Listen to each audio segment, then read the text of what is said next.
Well, good afternoon to you again, Naledi, and welcome back here at the Cape Town City Hall. This is where the Finance Minister will be delivering the budget speech this afternoon.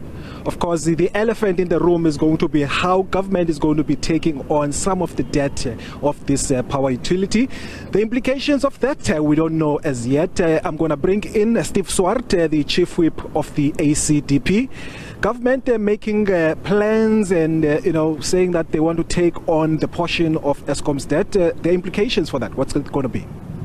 Well, it will definitely help Eskom to a certain degree because some of their debt, we expect it will be about 200 billion rand. There's already an Eskom debt relief bill that's going to be published today. But that then goes onto the government debt finances, and that obviously then has to also be serviced as an incredible increased debt, and that is a deep concern to us. But hopefully then it will place Eskom in a more positive position. Obviously, we are looking forward to what the Minister of Finance has to say about addressing and removing this load shedding. And so part of that is to alleviate the debt of Eskom, but secondly, he needs to give additional funding for diesel.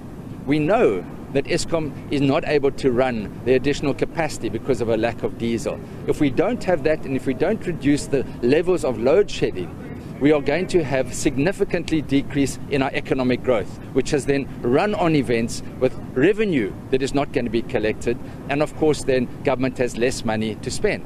Now in that regard, we really hope from the ACDP side that we will see an increase in our pension levels and our social grants levels, because our people on the ground are really struggling. And it depends, of course, on economic growth and revenue that is collected. So there's a lot of challenges today for the Minister. He's going to have to really perform a balancing act about addressing public debt levels, debt service costs, as well as spending a little bit more on social grants, on alleviating poverty. And lastly, as a long-standing member of the Finance and Justice Committees, I always say, give more money to crime prevention.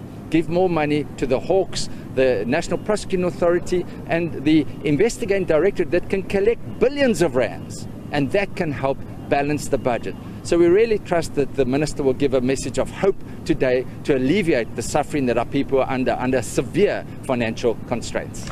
Talking about hope, I mean, you always over the years have been worried about the country reaching the fiscal cliff. Are you still concerned about that? No, absolutely. We are still, our government debt levels are still very high.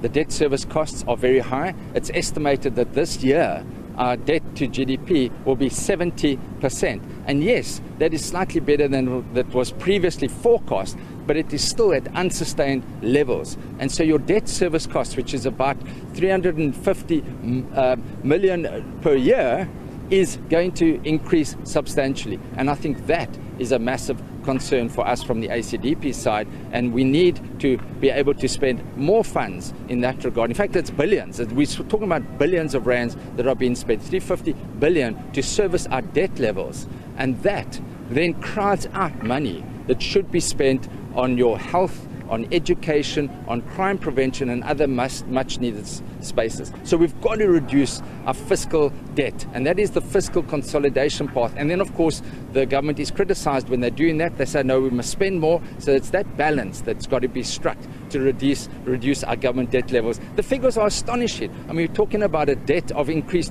of more than 4 trillion rand. That is 4,000 billion. That's why your debt service costs of 350 billion are a significant portion of that. And at one stage we had a balanced budget.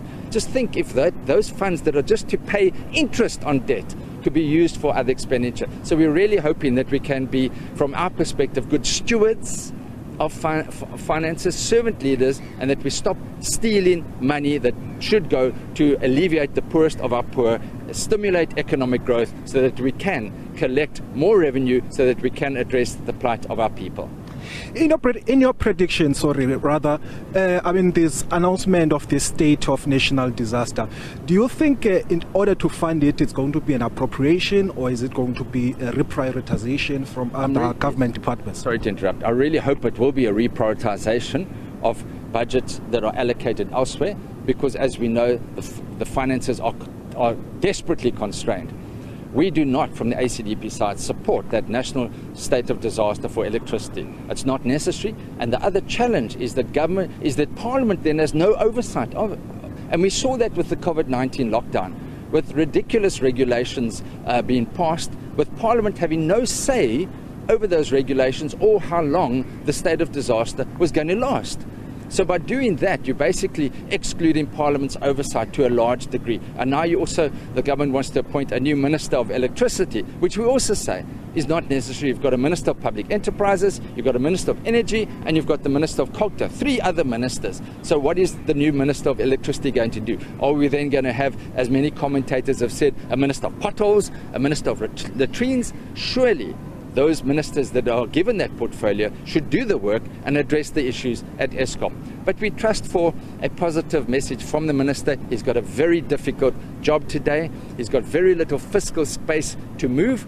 There is a tax windfall that we are expecting due to commodity exports. They said in October it will be about 80 billion. We think it's going to be less due to load shedding, but at least there's a little bit of room to move. And that's, say, 70 billion rand extra tax that's collected must go to help the poorest of the poor and to address our government debt levels.